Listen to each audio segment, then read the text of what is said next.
लाल यादव उर्फ निरोहुआ जी, प्रदेश सरकार में मेरे सहयोगी मंत्रीगण श्री अनिल राजभर जी,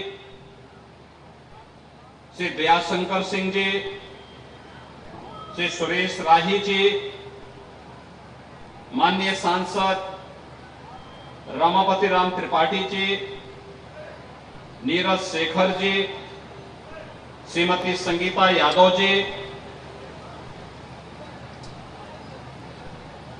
समाजवादी पार्टी छोड़ करके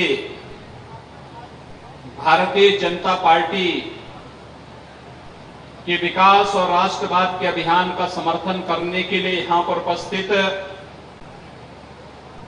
पूर्व जिलाध्यक्ष और पूर्व विधायक श्री राम दर्शन यादव जी, सभी सम्मानित जनप्रतिनिधिगण, भारतीय जनता पार्टी के सभी पदाधिकारीगण और उपस्थित भाइयों बहनों, मैं आज के इस कार्यक्रम में बाबा भंवरनाथ के चरणों में नमन करते हुए महान विचारक, लेखक और साहित्यकार महापंडित राहुल सांकृत्यायन की इस भूमि को, जिसने साहित्य के क्षेत्र में अनेक विभूतियों को गढ़ा है, मैं इसे कोटि कोटि नमन करते हुए आप सबका हृदय से अभिनंदन करता हूं। भाइयों बहनों, आजमगढ़ की धरती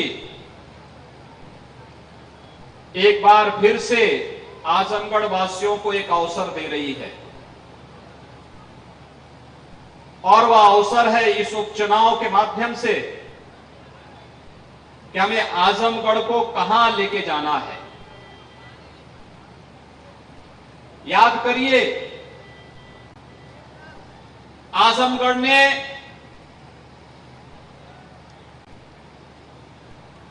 दो मुख्यमंत्री दिए,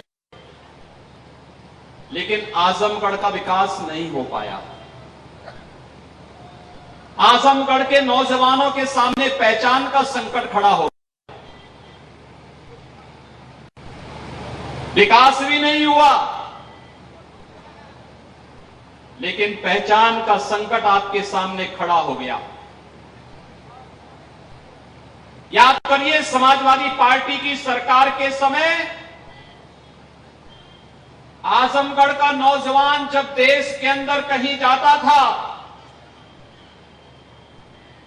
तो भाइयों बहनों, होटल में उसे कमरा नहीं मिलता था, धर्मशाला में लोग टिकने नहीं देते थे, अपने घर में किराए के मकान को भी नहीं देने दिया जाता था।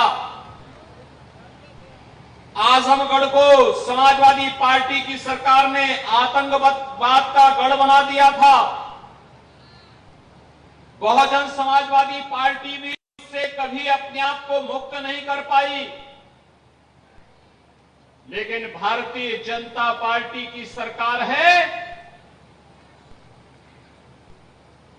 कि आजमगढ़ को विकास के साथ जोड़ने का ईमानदारी पूर्वक कार्य अगर किसी ने किया है तो भारतीय जनता पार्टी की डबल इंजन की सरकार है।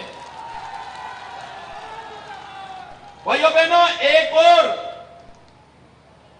वाराणसी प्रधानमंत्री मोदी जी के मार्गदर्शन और नेतृत्व में विकास की एक नई ऊंचाइयों को छू रहा है। वाराणसी में अंतर्राष्ट्रीय हवाई अड्डा है, वाराणसी में काशी विश्वनाथ धाम, कितने लोगों ने काशी विश्वनाथ धाम का दर्शन किया है? वाह भाई, अभिनंदन आपका। निरोहुआ को सांसद बनवा दीजिए, वो आप सबको, बाकी लोगों को दर्शन कराने जरूर लेके जाएगा काशी विश्वनाथ धाम का। कितना भव्य बन गया है, अब कितना भव्य बन गया है काशी विश्वनाथ धाम। आज काशी का विकास किस रूप में हो रहा है, किसी से छुपा हुआ नहीं है। और गोरखपुर की जनता ने मुझे सांसद बनाया था। गोरखपुर का विकास भी आप सबके सामने है। गोरखपुर जाएंगे, 5 साल पहले जो गोरखपुर गया होगा, आज वो गोरखपुर को पहचान नहीं पाएगा। इतना विकास आज वहां गोरखपुर में हुआ है। लेकिन भाइयों बहनों,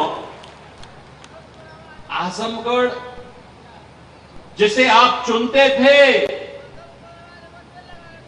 वह विकास तो नहीं करा पाए।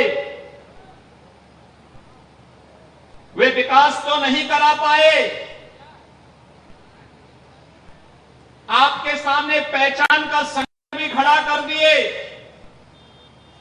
और जब फिर सहारा देने की आवश्यकता थी, तो आजमगढ़ को मझधार में छोड़ करके फिर भाग करके गायब हो गए।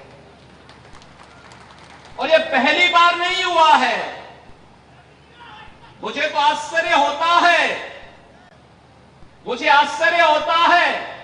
अभी निरुआ जी कह रहे थे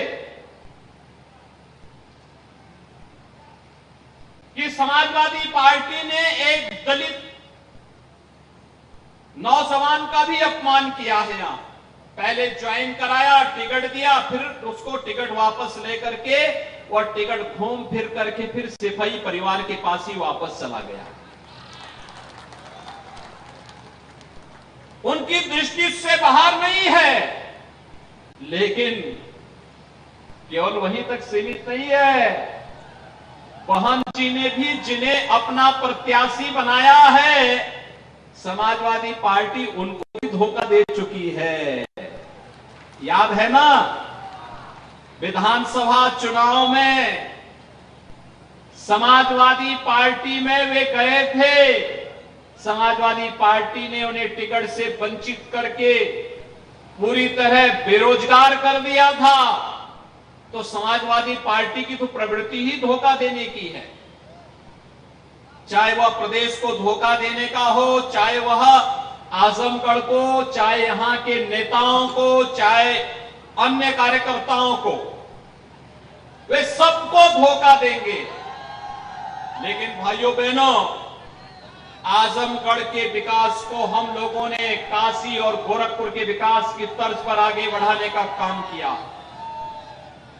ईमानदारी पूर्वक कार्य किया। आजमगढ़ को पूर्वांचल एक्सप्रेसवे के साथ जोड़ दिया गया कि नहीं जोड़ दिया गया? कैसा बना है पूर्वांचल जो पूर्वांचल एक्सप्रेसवे कैसे बना है?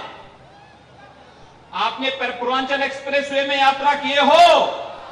कितने लोगों ने यात्रा की है? ये पूर्वांचल एक्सप्रेसवे का शिलान्यास भी प्रधानमंत्री जी ने किया था, मालूम है ना? जुलाई 2018 में इसी आजमगढ़ में प्रधानमंत्री मोदी जी ने इसका शिलान्यास किया था। और नवंबर 2021 में कोरोना के बावजूद समय से पूर्वांचल एक्सप्रेसवे बना और प्रधानमंत्री मोदी जी के कर कमलों से इसका उद्घाटन भी हो गया कि नहीं हो गया है? अब तो आजमगढ़ के लोग अगर लखनऊ जाना चाहेंगे तो मात्र 2 घंटे में लखनऊ पहुंच सकते हैं पूर्वांचल एक्सप्रेसवे से। मात्र 2 घंटे में। सड़कों का एक जाल बिछ रहा है। गोरखपुर को जोड़ने वाला मार्ग 4 लेन हो रहा है। जौनपुर से वाराणसी जाने वाला मार्ग 4 लेन हो रहा है। गाजीपुर को और लखनऊ को जोड़ने के लिए पहले से ही पूर्वांचल एक्सप्रेसवे है। और भाइयों बहनों, अभी तो हम लोग बलिया को जोड़ने के लिए भी एक बड़ी कार्य योजना को आगे बढ़ा रहे हैं, और वह भी आजमगढ़ और मऊ के बीच से होकर के बलिया को भी जोड़ने के बड़े कार्य को आगे